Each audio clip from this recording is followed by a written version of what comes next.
Hello दोस्तों, आप देख रहे हैं लेट्स स्टडी चैनल। और आज हम यहाँ पे जो करने वाले हैं वो वीडियो रहेगी एसएससी CHSL जो हुआ था। ठीक है, तो उसके जो है जीएस के जो क्वेश्चन हैं उन सभी को हम यहाँ पे डिस्कस करने वाले हैं और बहुत अच्छे डिटेल से हम इस वीडियो में सभी क्वेश्चंस को करेंगे। होप आपके लिए अच्छा होगा ये, क्योंकि एक क्वेश्चन से हम कई कई क्वेश्चन जो है कवर करने की कोशिश करेंगे। बहुत ज़्यादा एक्सप्लेन में जो है आपको बताएंगे, एक भी क्वेश्चन उस तरीके का मतलब वो छूटना नहीं चाहिए। ठीक है, तो स्टार्ट करते हैं आज की वीडियो। इसमें सबसे पहला क्वेश्चन अगर आप देखोगे, मैच द फॉलोइंग, इसमें कुछ ये टर्म दी गई हैं, 4 टर्म है यहाँ पे। ठीक है, इनको बताना है कि किस किस से रिलेटेड। जैसे आइसो है, लाइसोनिफ, आइसोनेफ है। ये क्या है कि ये पॉइंट होते हैं जहाँ पे एक इक्वल अमाउंट में कोई चीज़ पाई जाती है। जैसे कि आइसोहेल है, ये वो पॉइंट है जहाँ पे सेम अमाउंट ऑफ आपको सनशाइन देखने को मिलेगी। सनशाइन मतलब पॉइंट पॉइंट हो सकते हैं मैप के ऊपर। पॉइंट होते हैं कहाँ पे? मैप के ऊपर। मतलब मैप के ऊपर 2, 3, 5, 10 ऐसी जगह हो सकती है जहाँ पे सेम अमाउंट ऑफ सनशाइन आपको देखने को मिले, उसको क्या बोलेंगे? आइसोहेल। ऐसे ही आइसोहेट, ये वो पॉइंट है जहाँ पे सेम अमाउंट ऑफ रेनफॉल आपको देखने को मिले। ज़रूरी नहीं है कि एक ही जगह पे, ये अलग अलग जगह पे हो सकते हैं। ये मैप के ऊपर रहेगा, उनकी लोकेशन के ऊपर रहेगा कि इनकी किस जगह पे लोकेशन है कि दोनों जगह पे बराबर अमाउंट में रेनफॉल होती है। आइसोनेफ है, आइसोनेफ। तो आइसोनेफ क्या होता है? ये वो पॉइंट होता है जहाँ पे सेम परसेंटेज ऑफ क्लाउडीनेस हो, मतलब बादल जो है वो उसी सेम परसेंटेज में छाए रहते हैं। क्लाउडीनेस, क्लाउड कवर आप इसको ये लिख सकते हो। एंड लास्ट इज आइसोनिफ। आइसोनिफ क्या होता है? आइसोनिफ होता है सेम अमाउंट ऑफ स्नोफॉल, कि बर्फबारी जो है वो सेम अमाउंट में गिरे। तो इसका राइट आंसर कौन सा हो जाएगा? फर्स्ट का है सनशाइन, मतलब ए का है थर्ड। ए का है थर्ड। अब सबसे पहले यही चेक करो कि ए का थर्ड इसमें ऑप्शन में किस में है। ए का थर्ड, ए का थर्ड सिर्फ एक ही ऑप्शन में है, वो है सी, और अपना यही क्या हो जाएगा? राइट आंसर हो जाएगा। ठीक है, ये क्या है? ये इमेजिनरी लाइन्स है, इमेजिनरी पॉइंट्स हैं किसके ऊपर? वर्ल्ड मैप के ऊपर, जिसमें सेम चीज़ें कुछ देखने को मिली हैं, उस तरीके से उनको जो है नाम दे दिया गया है। ठीक है, नेक्स्ट क्वेश्चन है कि बॉर्डर स्टेट बताने हैं हमको छत्तीसगढ़ के। ऐसे कोई भी स्टेट हो सकता है। ठीक है, छत्तीसगढ़ की जगह यहाँ पे कल को तमिलनाडु आ जाए, हरियाणा आ जाए, ओके, मध्य प्रदेश आ जाए, कर्नाटक आ जाए, कुछ भी आ जाए। इस तरीके से आपने को बड़े अच्छे से मैप को याद रखना है और मैप के तरीके से ही हम यहाँ पे इसको पढ़ेंगे। ठीक है, देखो छत्तीसगढ़ कहाँ पे है? ये रहा यहाँ पे छत्तीसगढ़। तो छत्तीसगढ़ के पास कौन कौन है? सबसे पहले मैं उड़ीसा से चलता हूँ। ठीक है, सबसे पहले क्या आएगा जी? उड़ीसा। उड़ीसा के बाद अगर मैं यहाँ पे चलता हूँ तो यहाँ पे ये छोटा सा पॉइंट है किसका? आंध्र प्रदेश का। आंध्र प्रदेश भी आएगा। आंध्र प्रदेश के बाद आता है जी आपका तेलंगाना। तेलंगाना भी क्या रहेगा? इसका पड़ोसी राज्य रहेगा। तेलंगाना के बाद फिर क्या आएगा जी? महाराष्ट्र। महाराष्ट्र भी इसको टच करता है छत्तीसगढ़ को। फिर क्या आएगा जी? फिर आएगा मध्य प्रदेश। मध्य प्रदेश भी टच करता है। फिर आएगा जी यूपी, उत्तर प्रदेश भी इसको टच करता है। और फिर घूम करके क्या गया? बिहार तो टच नहीं करेगा, देखो यहीं पे ख़त्म हो गया है। तो और यहाँ से ये क्या है जी? ये है यहाँ से झारखंड। क्या है यहाँ पे?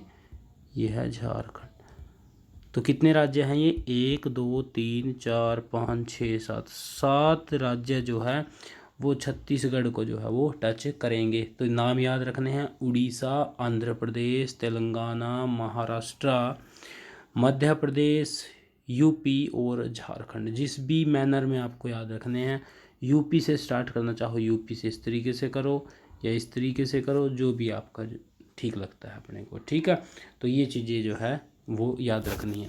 तो ये किसके बारे में था? ये छत्तीसगढ़ के बारे में ये चीज़ें थी। ठीक है, तो छत्तीसगढ़ के बारे में आपको थोड़ी सी और चीज़ें बता देता हूँ। छत्तीसगढ़ की जो फॉर्मेशन थी कि ये कब बना था? ये 2000 में बना था। 2000 में 3 राज्य बने थे। आगे एक ऐसा क्वेश्चन आएगा जो पूरा का पूरा स्टेट के ऊपर है, उसमें बड़े अच्छे से एक्सप्लेन करूँगा कि किस समय में कौन सा स्टेट बना था। ठीक है, और ये मध्य प्रदेश है, जो छत्तीसगढ़ है ना, छत्तीसगढ़ है, इसको कहाँ से अलग किया गया था? मध्य प्रदेश से इसको 2000 में अलग किया गया था। और मध्य प्रदेश में क्या है, एक चित्रकूट वाटरफॉल है। क्या बोला मैंने, चित्रकूट वाटरफॉल। ये आपको कहाँ मिलेगा, ये छत्तीसगढ़ में ही आपको देखने को मिलेगा। किस रिवर के ऊपर है, इंद्रावती रिवर। तो ये रिवर का नाम भी याद रखना है, इंद्रावती रिवर कहाँ मिलेगी आपको, छत्तीसगढ़ में इंद्रावती रिवर देखने को मिलेगी। ओके, एक यहाँ पे एक ट्राइब रहती है। ओके, ट्राइबल एरिया है, तो यहाँ पे एक फेमस सी एक ट्राइब है, सबसे ज़्यादा इसी ट्राइब के लोग यहाँ पे रहते हैं। नाम क्या है जिसका, गोंड ट्राइब है इसका नाम, गोंड ट्राइब।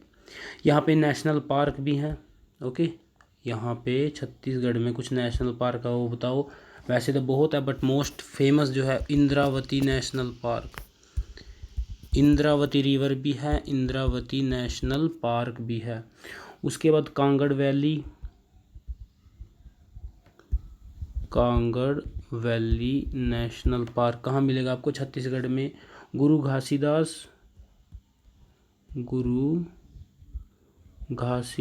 नेशनल पार्क, कई जगह पे या कई बार आपको ऐसा देखने को मिलेगा। संजय नेशनल पार्क, ये कहाँ पे मिलेगा जी आपको, छत्तीसगढ़ में ही ये चीज़ें आपको देखने को मिलेंगी। तो याद रखना है, ठीक है। 2000 में बना, मध्य प्रदेश में से इंद्रावती रिवर है, इंद्रावती के नाम से नेशनल पार्क है, कांगड़ वैली है। ओके, गुरु घासीदास जिसको संजय नेशनल पार्क बोलते हैं। गोंड एक ट्राइब है यहाँ पे छत्तीसगढ़ के एरिया में, झारखंड में भी, बिहार में भी। इस तरीके से ये चीज़ें जो है वो आपको याद रखनी है, ठीक है।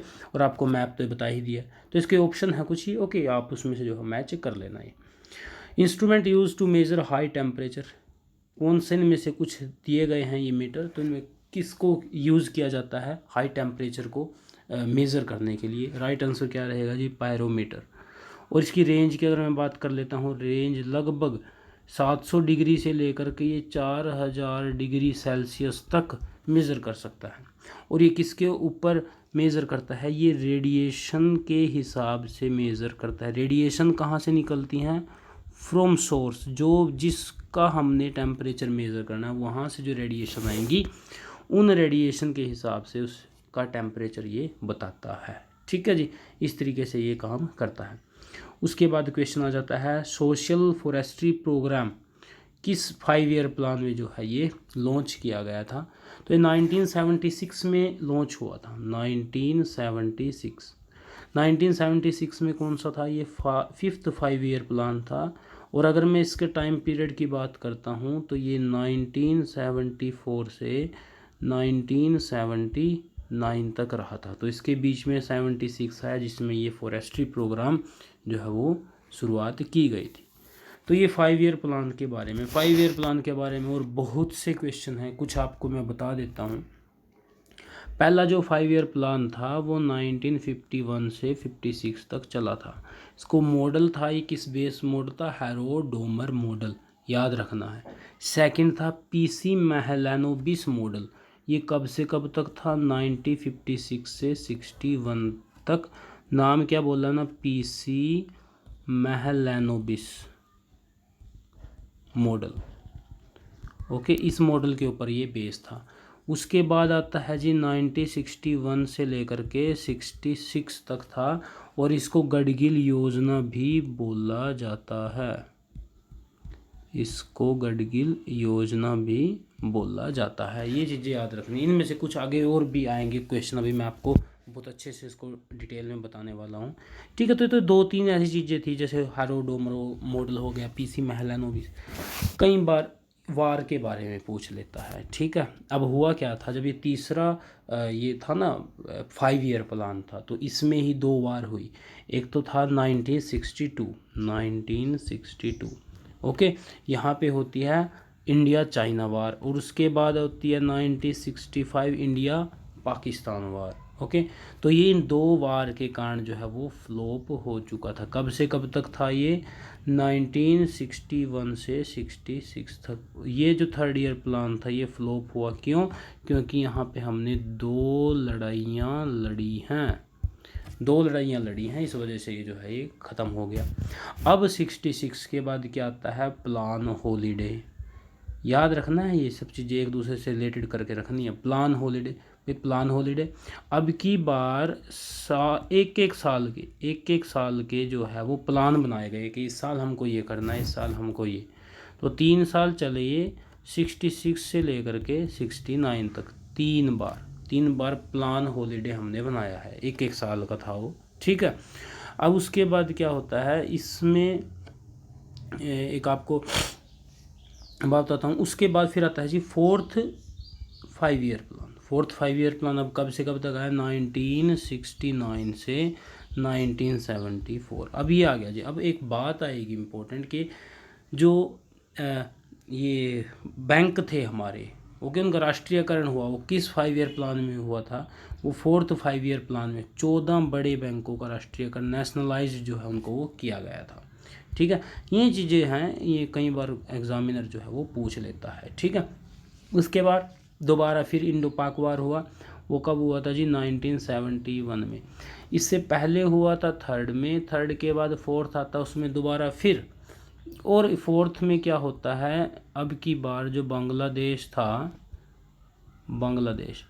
बांग्लादेश जो है वो आज़ाद होता है जी, कहाँ से, पाकिस्तान से।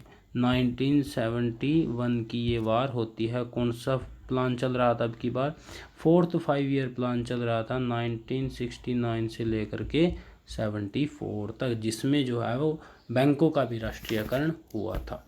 ठीक है, अब उसके बाद फिफ्थ 5 ईयर प्लान आता है, ओके, 1974 से 1978। बट ये बीच में ही इमरजेंसी लगी थी, आपको पता होगा, ख़त्म कर दिया गया 78 में ही। ओके, उसके बाद फिर रोलिंग प्लान आता है 1978 से 1980 तक, रोलिंग प्लान। ठीक है, ये एक साल के थे ये। उसके बाद फिर सिक्स्थ 5 ईयर प्लान आता है, सेवन्थ आता है, उसके बाद फिर ये चलते जाते हैं। ठीक है, तो ये तो थे जी 5 ईयर प्लान के बारे में। ठीक है, चलो एक बार मैं इसको ना पूरा का पूरा कंप्लीट यहाँ पे लिख भी देता हूँ क्या क्या हुआ था। तो फिफ्थ 5 ईयर प्लान तो ये था। उसके बाद फिफ्थ के बाद क्या जाता है, ये था जी आपका रोलिंग प्लान। अब मैं इसको रब करके जो भी रह चुके हैं उन सभी का एक बार जो है वो डेट वगैरह लिख देता हूँ। रोलिंग प्लान के बाद सिक्स्थ 5 ईयर प्लान आता है जी आपका 1982-85 तक। फिर आता है जी सेवन्थ आता है 1985 to 1990। 2 साल फिर पॉलिटिकल सिचुएशन नहीं रही ठीक, उसकी वजह से 8वां नहीं आ चुका 1990 में। फिर आता है जी 8वां जो 5 ईयर प्लान आता है वो आता है 92 में, और ये कब तक चलेगा, 97 तक। फिर उसके बाद आता है 1997 से लेकर के 2002 तक। उसके बाद फिर 10वां जो आता है वो आता है जी आपके 2002 से लेकर के 2007। 11वां आता है जी आपका 2007 से लेकर के 2012। और उसके बाद फिर आता है जी आपका 2012 से लेकर के 2017, और उसके बाद अभी जो है ये चल ही रहा है। ठीक है, तो ये 5 ईयर प्लान थे। स्टार्टिंग में कुछ ऐसे काम हुए, कहीं पे वार हो गई, कहीं पे कुछ हो गया, ओके, तो वो वहाँ से कुछ क्वेश्चन जो है वो बन सकते हैं। मैच द फॉलोइंग, अभी ये कुछ वोल्केनो है, ओके, और इनकी ये लोकेशन है, ये बताना है। ठीक है, सबसे पहले कटमाई अगर मैं बात करता हूँ, ये कहाँ मिलेगी आपको, ये मिलेगी अलास्का में। अलास्का कहाँ पे है, यूएस में। ठीक है, तो याद रखना ए का क्या आएगा जी, फोर्थ आएगा, ए का क्या आएगा, फोर्थ। ओके, और मैं इसमें अलास्का में आपको बता दूँ 3 माउंटेन रेंज है जी, नाम क्या क्या है उनका। एक तो है ब्रुक्स माउंटेन रेंज, उसके बाद आते हैं जी आपकी अलास्का रेंज, और एक और रह जाती है एल्यूटियन रेंज।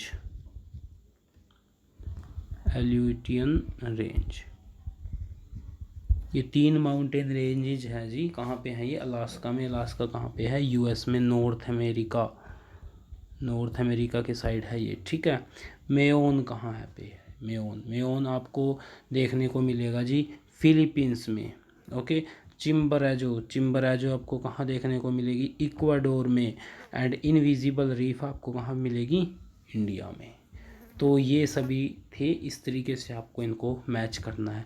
इक्वाडोर में आपको एक कोटोपैक्सी नाम की मिलेगी वोल्केनो, कोटोपैक्सी, ये भी इम्पोर्टेंट है। तो कोटोपैक्सी कहाँ पे मिलेगी आपको, वो मिलेगी इक्वाडोर में। ओके, ये वोल्केनो है। अच्छा, एक ना आपको इक्वाडोर जो है वो साउथ अमेरिका में है। तो साउथ अमेरिका में एक रेंज साउथ अमेरिका में आपको एक माउंटेन रेंज देखने को मिलेगी। उसका नाम मैं आपको यहाँ पे बता देता हूँ। उसका नाम है जी एंडीज माउंटेन रेंज। ये कहाँ पे आपको देखने को मिलेगी, ये मिलेगी आपको साउथ अमेरिका में। ओके, चलिए ये आप इसमें जो है वो मैच कर लेना।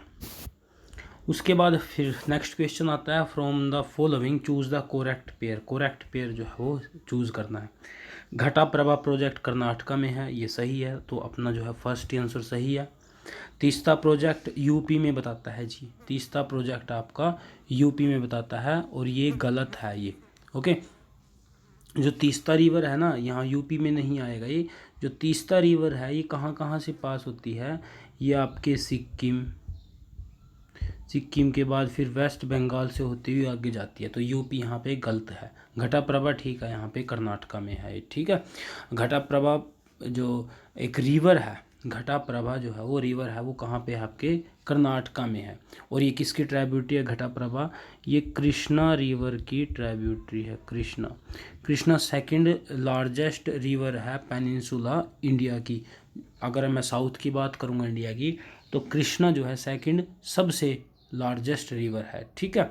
कहाँ से निकलती है, ये महाबलेश्वर, महाराष्ट्र से, ये वेस्टर्न घाट जो है वहाँ से ये निकलती है। कहाँ से, महाराष्ट्र में महाबलेश्वर, वेस्टर्न घाट जो है, ठीक है, याद रखना है चीज़ें। उसके बाद है रामगंगा प्रोजेक्ट। रामगंगा प्रोजेक्ट गुजरात में नहीं है, रामगंगा प्रोजेक्ट कहाँ पे है जी, उत्तराखंड में है। कहाँ पे है रामगंगा प्रोजेक्ट, उत्तराखंड में। जिम कॉर्बेट नेशनल पार्क वहीं पे है उत्तराखंड में, क्या है, जिम कॉर्बेट। फिर है भाखड़ा नंगल प्रोजेक्ट, ये यहाँ पे नहीं है हरियाणा में, ये आपको देखने को मिलेगा हिमाचल प्रदेश एंड पंजाब में। तो ये सभी चीज़ें याद रखनी है अपने को। Majority of the earthquake in India occur in this region, किस रीजन में जो है सबसे ज़्यादा अर्थक्वेक आते हैं, भूकंप आते हैं। तो राइट आंसर आपका क्या रहेगा, right answer is third, Himalayan belt जो आएगी इसमें सबसे ज़्यादा अर्थक्वेक जो है वो आते हैं। हिमालयन बेल्ट में कौन कौन से राज्य आएंगे, सबसे पहले तो आएगा जम्मू एंड कश्मीर, ठीक है, JNK सबसे पहले आता है जी इसमें। उसके बाद फिर क्या आएगा, उसके बाद आएगा हिमाचल प्रदेश, उसके बाद आएगा जी उत्तराखंड, उत्तराखंड के साथ साथ चला जाएगा फिर ये नेपाल, नेपाल क्रॉस करके जाएगा फिर ये सिक्किम में, सिक्किम क्रॉस करके फिर जाता है ये भूटान में, और भूटान क्रॉस करके फिर जाता है ये लास्ट में अरुणाचल प्रदेश में। तो ये हिमालयन बेल्ट है जी यहाँ पे, ठीक है। इसकी जो चौड़ाई है वो चेंज होती रहती है, वो लगभग 400 किलोमीटर से 150 किलोमीटर तक ये जो है वो वैरी करेगी। चौड़ाई की मैंने बात की, लंबाई की, लंबाई तो बहुत ज़्यादा है, ठीक है। अब कुछ स्केल दिए गए हैं, इनमें से कौन से स्केल यूज़ होते हैं मिनरल की हार्डनेस को, कितने वो हार्ड है मिनरल, उनको मेज़र करने के लिए। एंड द राइट आंसर इसमें क्या रहेगा आपका, राइट आंसर इज मो स्केल। मो स्केल एक क्या होता है, 1 से लेकर के 10 तक इस पे पॉइंट होते हैं। जितने ज़्यादा पॉइंट किसी मिनरल को मिलेंगे वो उतना ज़्यादा क्या रहेगा जी, हार्ड वो रहेगा। अब जैसे डायमंड है, ठीक है, डायमंड को कितने पॉइंट मिलते हैं, 10 पॉइंट मिलते हैं। तो ये क्या है, हार्डेस्ट जो एलिमेंट है वो मिनरल है वो ये है, ठीक है।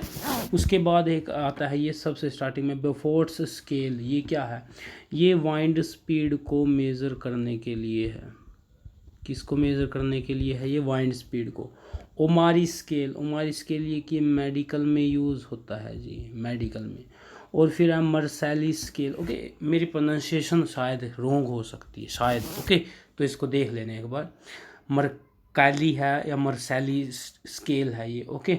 ये क्या होता है, ये एक 12 पॉइंट का एक स्केल होता है, ओके 12 पॉइंट का एक स्केल होता है। और ये जो लोकल अर्थक्वेक आते हैं ना, उसकी इंटेंसिटी को ये मेज़र करता है। लोकल है वो, ऐसा नहीं है कि बहुत दूर दराज के नहीं। जो लोकल अर्थक्वेक आते हैं उसकी इंटेंसिटी को वो मेज़र करता है। ओके चलिए, उसके बाद फिर अब ये आए हैं कुछ, ये और हैं और ये फिर उनमें से निकले हुए जो है वो एलिमेंट है, मेटल है। ठीक है, मरकरी, कॉपर है, सिल्वर है, मैग्नीज है। अब इनमें से आपको बता दूं मैं किस तरीके से आपको आंसर निकालना है। मरकरी और सिल्वर, इन दो के सिर्फ एक एक ही और इम्पोर्टेंट है। मरकरी का है जी आपका सिनेबार, याद रखना है सिनेबार। और सिल्वर का क्या आ जाता है जी, अर्जेंटाइट। इसका फॉर्मूला रहता है जी Ag2S। ओके सिल्वर के, ठीक है। तो ये दो चीज़ें याद रखनी, मतलब ए का क्या आएगा आपका सिनेबार, सिनेबार कहाँ है 3, ए का तो आएगा 3 और सी का क्या आएगा जी अर्जेंटाइट, ये है ये फर्स्ट। तो ये ऑप्शन में देखने अपने को ये कहाँ मिलेगा आपको, ठीक है। ए का थर्ड एंड सी का फर्स्ट, ए का थर्ड एंड सी का first, first is the right answer. इस तरीके से आपको जो है वो याद रखना है, ठीक है। चलिए, उसके बाद इसमें कॉपर भी दिया है, कॉपर के कुछ और है। ओके, जैसे चाल्कोपाइराइट है, ये किसके हैं, ये कॉपर के और हैं, 2-4 और हैं इसके, मैं आपको लिखवा देता हूँ। चाल्कोपाइराइट है, चाल्कोसाइट है ये, ओके। और कोवेलाइट है, और आ जाता है इसका मालाचाइट है, और दूसरे है एजुराइट है, और एक क्यूपराइट है। ये किसके हैं, और ये और हैं जी कॉपर के। मैग्नीज के हैं जैसे पायरोलुसाइट है, मैग्नीज का जो है पायरोलुसाइट है। मैग्नेटाइट है, ये किसके और हैं, ये हैं मैग्नीज के। ओके, तो ये चीज़ें आपको जो है वो याद रखनी है। Mangrove forest are not found in this state, mangrove forest जो है वो इस स्टेट में नहीं पाए जाते। मैंग्रोव फॉरेस्ट कहाँ पाए जाते हैं, मैंग्रोव फॉरेस्ट जो है वो होते हैं जो साल्टी एरिया में, जो दलदली एरिया में पाए जाते हैं। मतलब ये नियर बाय कहाँ होंगे, सी के आसपास ये रहने वाले हैं। अब आप देखो वेस्ट बंगाल बिल्कुल वहाँ पे तो सी पास में है, तमिलनाडु में भी है, आंध्र प्रदेश में भी। एक ही ऐसा स्टेट है जिसकी लोकेशन एक बिल्कुल अलग सी है, तो अपने आप आंसर कहाँ जाएगा जी, Assam is the right answer. Assam में आपको कौन से फॉरेस्ट देखने को मिलेंगे, यहाँ पे आपको देखने को मिलेंगे एवरग्रीन फॉरेस्ट। कौन से फॉरेस्ट देखने को मिलेंगे, एवरग्रीन फॉरेस्ट आपको यहाँ पे देखने को मिलने वाले हैं, ठीक है। अब मैं आपको बता देता हूँ कि कई जगह क्या क्या रहता है, फॉरेस्ट के बारे में भी कई बार क्वेश्चन जो है वो पूछ लेते हैं, ठीक है। आपको अगर थोड़ा सा उनकी एक बेसिक नॉलेज रहेगी तो आप आसानी से उसको याद करके कि उस जगह पे किस टाइप के मिलेंगे, ओके, फॉरेस्ट, वो आप आसानी से बता सकते हो। जो फॉरेस्ट हैं, जो पेड़ पौधे हैं, फॉरेस्ट जो हैं वो दो चीज़ों के ऊपर डिपेंड करते हैं। एक तो होती है जी रेनफॉल, कितनी वहाँ पे वर्षा होती है। दूसरा होता है जी वहाँ पे सनशाइन, या आप यहाँ पे सनलाइट लिख सकते हो कि कितनी यहाँ पे क्या मिलेगी, उनको धूप देखने को मिलेगी। अगर इनमें से एक चीज़ भी कम हुई तो वो फॉरेस्ट का टाइप जो है वो चेंज हो जाएगा। अगर दोनों आई तब चेंज हो जाएगा। अगर मेरे पास रेनफॉल भी है और दूसरा मेरे पास जो है वो सनलाइट भी है, अगर ये दोनों हैं तब मेरे को कौन से फॉरेस्ट देखने को मिलेंगे जी, एवरग्रीन फॉरेस्ट मेरे को देखने को मिलेंगे। अगर मेरे पास इनमें से एक चीज़ कम हो गई, एक टाइम में एक चीज़ है, तब वो कौन से आएंगे, वो टाइम के साथ अपने जो पत्ते हैं वो गिरा देंगे। मतलब आपको फिर वहाँ पे कौन से देखने को मिलेंगे, पतझड़ वन आपको देखने को मिलेंगे, इंग्लिश में डेसिडुअस फॉरेस्ट। अगर सिर्फ एक चीज़ प्रेजेंट हुई वन टाइम में, ठीक है।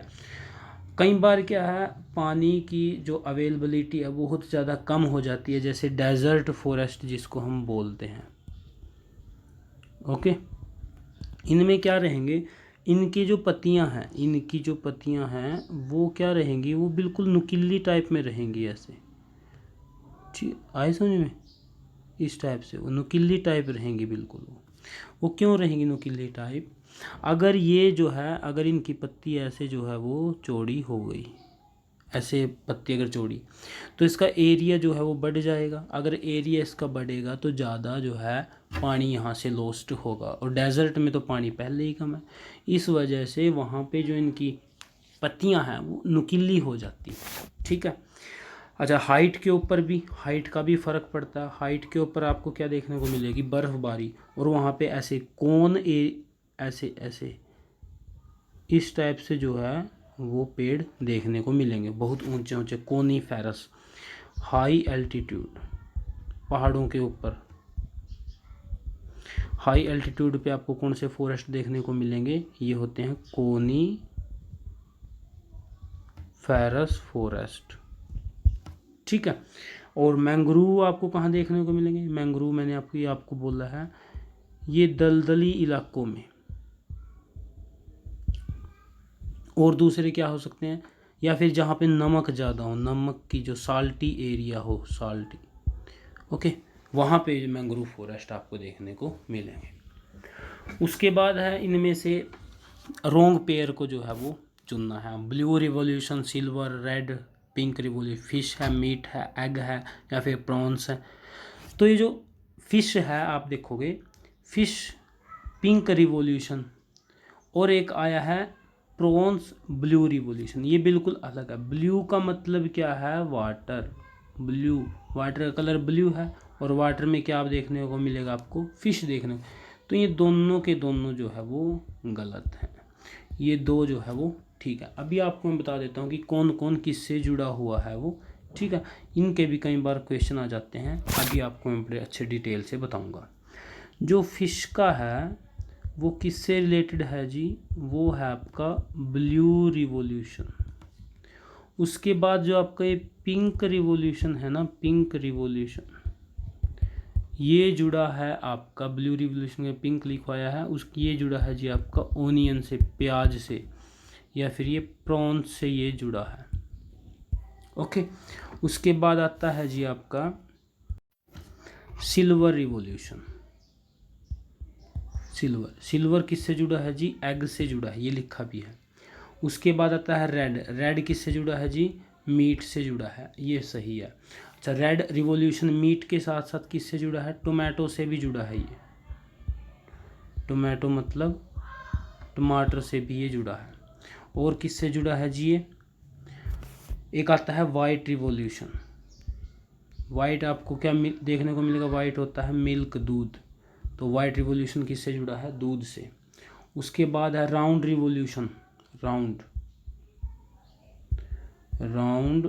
रिवोल्यूशन, ये किससे जुड़ा है, ये जुड़ा है जी आपका पोटैटो से, okay.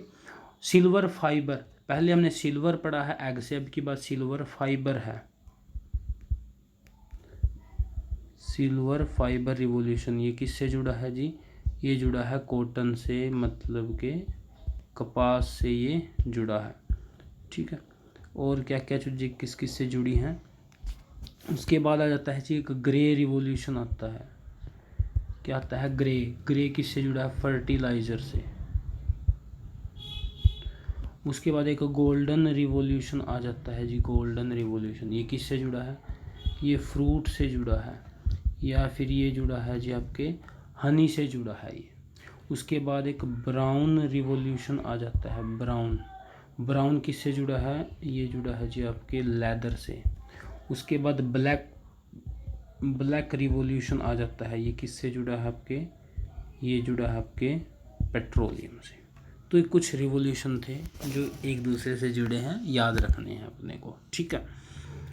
Headquarter of North East Frontier Railway कहाँ पे इसका हेड क्वार्टर है? राइट आंसर आपका क्या रहेगा? Right answer is Maligaon. ये कहाँ पे है? ये है जी आपके असम में। आपको मैं बता दूँ टोटल 18 जोन है, ठीक है, 18 जोन है रेलवे में। फर्स्ट रेलवे मिनिस्टर कौन थे अपने? जॉन मथई, ओके। और इनके हेड क्वार्टर भी जो है वो इम्पोर्टेंट हो जाते हैं, ठीक है।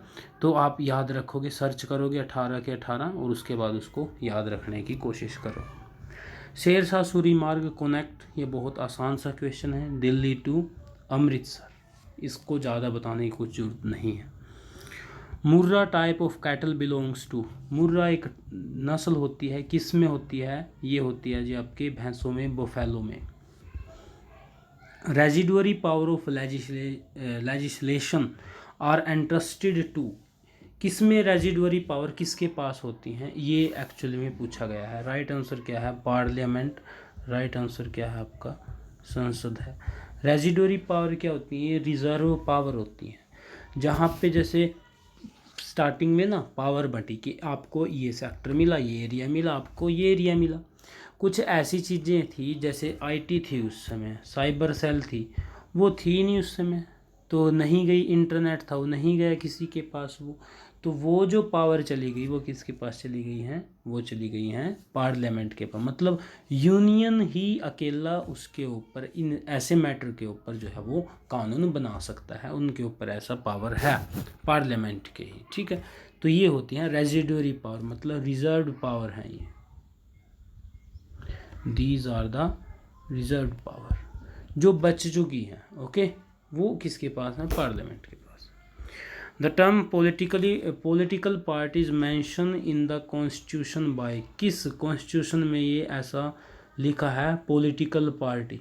तो राइट आंसर आपका क्या रहेगा जी? 52nd D is the right answer. 52nd constitutional amendment जो हुआ था उसमें पॉलिटिकल पार्टी के बारे में बताया गया है। और आपको ये कब हुआ था 52nd? ये हुआ था जी 1985 में। इसमें एक बहुत फेमस एंटी डिफेक्शन लॉ आया था, जो 10th शेड्यूल में जो है उसको रखा गया है, एंटी डिफेक्शन लॉ। इसमें क्या आ जाता है, जब कोई सदस्य आया राम गया राम वाली कहानी है, एक सदस्य अपनी पार्टी को छोड़ करके अगर जाता है, उसके पोर्टफोलियो को छोड़ करके अगर जाता है, तो उसकी पोजीशन को ख़त्म कर दिया जाता है, ठीक। इस तरीके से एंटी डिफेक्शन लॉ इसमें जो है ये रखा गया है। ऐसा नहीं है कि अभी एक यहाँ बैठा है, अभी लालच आ गया तो दूसरी पार्टी की तरफ चला जाएगा। इसको रोकने के लिए ये आया था, 52nd कॉन्स्टिट्यूशनल अमेंडमेंट हुआ था 1985 में। उसके बाद आता है the article that envisages adult suffrage in the election is, इनमें से किस आर्टिकल में जो है वो ये सभी बताया गया है कि जो अडल्ट है वो इलेक्शन में जो है पार्टिसिपेट कर सकता है। कुछ में उसकी एज के बारे में बताया गया। आर्टिकल 326, आर्टिकल 326 क्या बोलता है? आर्टिकल 326 बोलता है कोई भी सिटीजन है इंडिया का, अगर वो 18 साल से कम नहीं है, 18 साल से कम नहीं है, तो वो एक इलेक्टर है, वो एक इलेक्टर है। इलेक्टर का मतलब है वो चूज़ कर सकता है अपने प्रतिनिधि को, ओके। ये बात बोलता है आर्टिकल 326। पहले इसकी जो एज थी वो 21 थी, बट अब क्या हुआ 1988 में अमेंडमेंट होता है 61st, उसमें वोटिंग एज कितनी कर दी गई थी? 18 साल जो है वो कर दी गई थी, ओके। आर्टिकल 324 क्या बताता है? आर्टिकल 324 बताता है कि एक दिन पहले कोई भी इलेक्शन कैंपेन नहीं करेगा, ताकि जो है अच्छे से इलेक्शन हो सके। जैसे कल को अगर सपोज 12 तारीख को इलेक्शन है, तो 11 तारीख को ही इलेक्शन कैंपेन जो है प्रचार वो बंद हो जाएगा, ये बताता है आर्टिकल 324। आर्टिकल 19 क्या बताता है?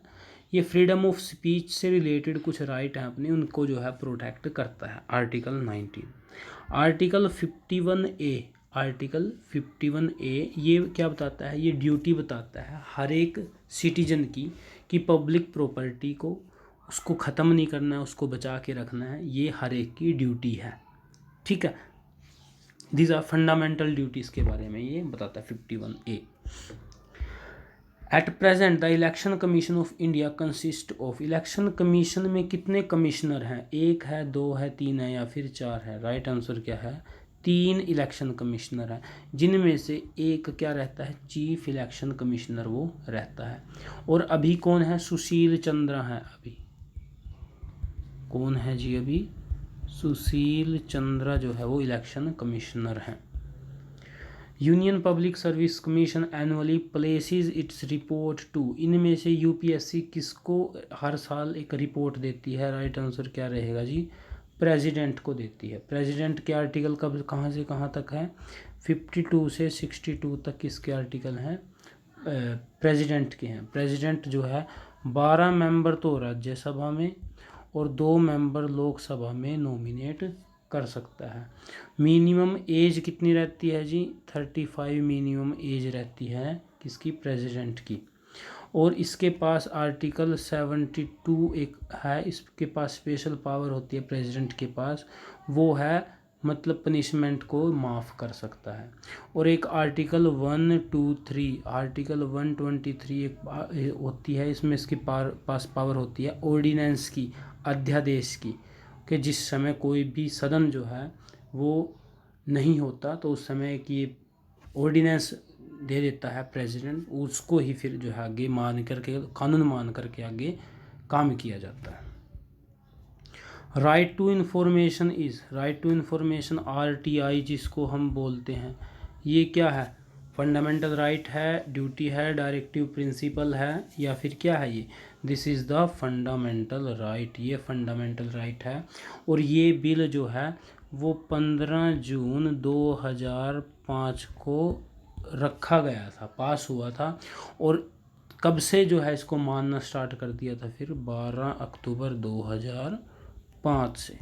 RTI एक बहुत इम्पोर्टेंट रोल प्ले करता है इस टाइम में अपनी डेमोक्रेसी में। RTI 2005 से जिसको स्टार्ट किया गया था। तो ये पूरी की पूरी 20 क्वेश्चन की एक वीडियो है, शायद आपको अच्छी लगे और आपके लिए आगे बेनिफिशियल हो ये। तो अगर आपको अच्छी लगे तो कमेंट करके ज़रूर बताइएगा, ठीक है। और भी हम ऐसी जो है वीडियो लेकर के आते रहेंगे। और साथ में अगर आपको एक्स्ट्रा पढ़ना है, ओके, वो हम पूरे चैनल पे जो है वो वीडियो डाली हुई हैं, आप वहाँ गो थ्रू एक बार ज़रूर हों। Thank you.